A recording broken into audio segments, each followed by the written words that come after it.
राहुल गांधी जी अब कह रहे हैं कि मुसलमानों और ब्राह्मणों और दलितों के पीछे हम रहे, ओबीसी हमसे छूट गए, तो अब हमें ओबीसी के पास जाना है। मैं ये भी पूछना चाहती हूँ कि ये पीडीए का पूरा अलायंस तो अखिलेश यादव जी ने बनाया था।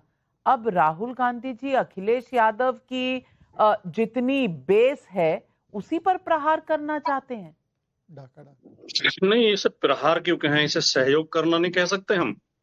डाका डालना भी कह सकते हैं जी, डाका डालना भी कह सकते हैं। नहीं, डाका देखिए, समाज या वोट या समर्थन किसी की प्रॉपर्टी नहीं होती। ये कोई सोना चांदी या नोट नहीं है जिन पर डाका पड़ जाएगा। समाज की, अच्छा ये कौन नहीं चाहेगा कि जिस समाज की हम आवाज उठा रहे हैं बाकी पार्टियां भी उसकी हाँ में हाँ मिलाएं। हम तो चाहेंगे बीजेपी भी इसका समर्थन करे, पीडीए का समर्थन करे बीजेपी भी, और जाति जनगणना का भी समर्थन करे। लेकिन जो अब तक चर्चा हुई है उसमें मैं दो बातें नाविका जी कहना चाहता हूं। पहली बात तो हम डॉक्टर लोहिया के समर्थक हैं, उनके पद चिन्हों पे हम चलते हैं, उनके अनुयायी हैं। डॉक्टर लोहिया कहते थे कि संगठन की गति 4 कदम आगे 2 कदम पीछे होती है। संगठन कभी पीछे बढ़ता है, कभी आगे बढ़ता है, ये स्वाभाविक प्रक्रिया है। कांग्रेस बहुत कमजोर हुई, बहुत पीछे गई, बहुत गलतियां की कांग्रेस ने, और लेकिन अब अगर कांग्रेस उन्हें सुधार रही है तो इसमें कोई और ये बदलाव आता रहता है। भारतीय जनता पार्टी की 2012 के चुनाव में उत्तर प्रदेश में मात्र 47 सीटें आई थी, 15% इन्हें वोट मिला था, और 229 सीटों पर इनकी जमानत जब्त हुई थी, 229 सीटों पर। और उसके 5 साल बाद 17 में इनकी 300 से ज्यादा सीट आ गई। तो ये तो बदलाव होते रहते हैं। एक बात शहजाद भाई ने कही, शायद वो ठीक से समझ नहीं पाए, जो नारा लगा सोनिया हिंदुस्तान जिंदाबाद जिंदाबाद, इसका मतलब है वो अपने नेता की भी जिंदाबाद बोल रहे हैं और देश की भी जिंदाबाद बोल रहे हैं। और ये अक्सर पार्टियों में, मैंने तो रैलियों में लगते देखे हैं ना, जैसे अखिलेश यादव समाजवाद जिंदाबाद जिंदाबाद। तो ये इसे ठीक से समझिए, आप गलत समझ गए।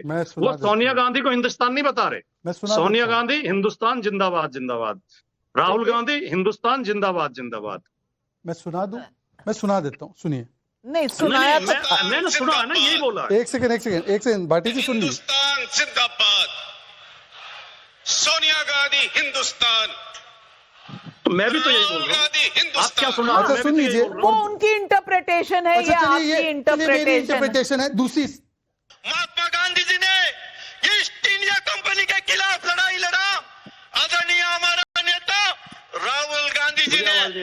मैं अपनी बात पूरी कर लेता हूँ। अब राहुल गांधी वेस्ट इंडिया के खिलाफ लड़ाई लड़ रहे हैं। राहुल गांधी वेस्ट इंडिया, पहले साउथ इंडिया फिर वेस्ट इंडिया, ये देश को कौन बांट रहा है? और मैं ये भी पूछना चाहती हूँ भाटी जी, क्योंकि ये बार बार कहा जाता है कि सरदार पटेल की राह पर हम चलेंगे, सरदार पटेल ने नींव रखी थी कांग्रेस पार्टी की।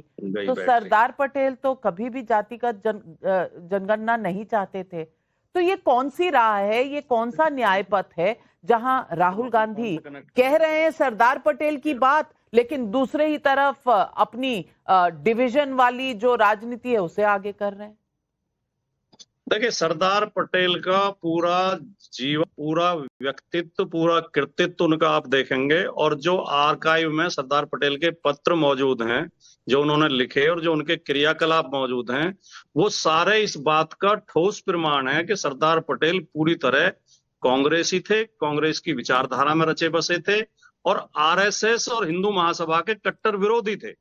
सरदार पटेल ने ही गांधी जी की हत्या के बाद आरएसएस पर प्रतिबंध लगाया था, और जब लोगों ने सवाल उठाया था कि आरएसएस का कोई हाथ नहीं है, तो सरदार पटेल ने खुद ये लिख के, लिखित में मौजूद है आज भी, उन्होंने लिखा कि जिस तरह गांधी जी की हत्या के बाद आरएसएस के कार्यालयों पर मिठाइयां बांटी गई, खुशियां मनाई गई, उससे ये जाहिर होता है कि ये संगठन उनकी हत्या में शामिल था। तो सरदार पटेल को ये जो आज भारतीय जनता पार्टी के लोग जो आज प्रयास कर रहे हैं, जिन डॉक्टर अंबेडकर को लगातार गाली देते रहते थे, मनुवाद की बात करते थे, मनुस्मृति पर आधारित संविधान मांगते थे, जिस डॉक्टर अंबेडकर ने मनुस्मृति की प्रतियां जलाई थी, आज ये उनकी भी फोटो लगाते हैं।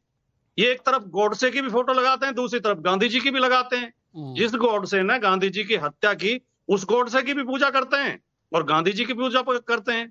जो सुभाष चंद्र बोस आजाद हिंद फौज बना रहे थे अंग्रेजों से लड़ने के लिए, उस आजाद हिंद फौज से लड़ने के लिए सावरकर अंग्रेजों की फौज में भर्ती का अभियान चला रहे थे।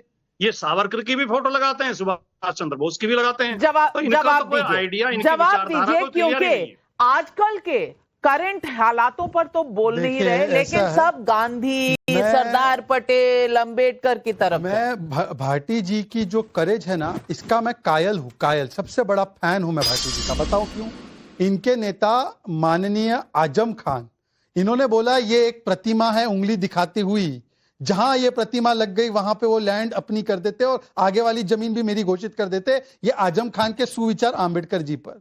ये माननीय मुलायम सिंह जी ने रिजर्वेशन इन प्रमोशन रोका, ये उनके सुविचार। और आदरणीय अखिलेश जी ने 8 जिलों का नाम जो हमारे दलित महानायकों के नाम पर था, रमाबाई नगर, महामाया नगर, बुद्ध नगर, इनका नाम बदलने का काम किया। ये आंबेडकर जी की पैरवी कर रहे हैं। जिन लोगों ने 2 बार आंबेडकर जी को चुनाव हराया, उनके साथ बैठकर, चलिए अच्छी बात है। दूसरी बात मैं आपसे पूछना चाहता हूं, जेपी ने तो आरएसएस की प्रशंसा की, नेहरू जी ने आरएसएस की प्रशंसा की, महात्मा गांधी ने लिखकर आरएसएस की प्रशंसा की, और वल्लभ भाई पटेल ने तो आरएसएस का बैन खुद हटाया था। तो वो आधा हिस्सा छोड़ देना है। परंतु आज सवाल सिर्फ इतना है कि मुझे बता दीजिए मान्यवर, कि पटेल जी की राह पर चल रहे हैं ना ये लोग, तो पटेल जी ने वन इंडिया बोला था। आज यहां पर सीधे सीधे कहा जा रहा है कि हमारी लड़ाई वेस्ट इंडिया से है। मैं आपसे फिर से पूछ रहा हूं कि कभी कोई बोलता है नॉर्थ वर्सेस साउथ होना चाहिए, कभी कोई गौमूत्र राज्य बोलता है, कभी कोई सनातन समाज बोलता है, कभी कोई यूपी बिहार को टॉयलेट क्लीनर बोलता है, और आज बोला जा रहा है वेस्ट इंडिया से हमारी लड़ाई है। भाटी जी, इस पर अपना ज्ञान दीजिए।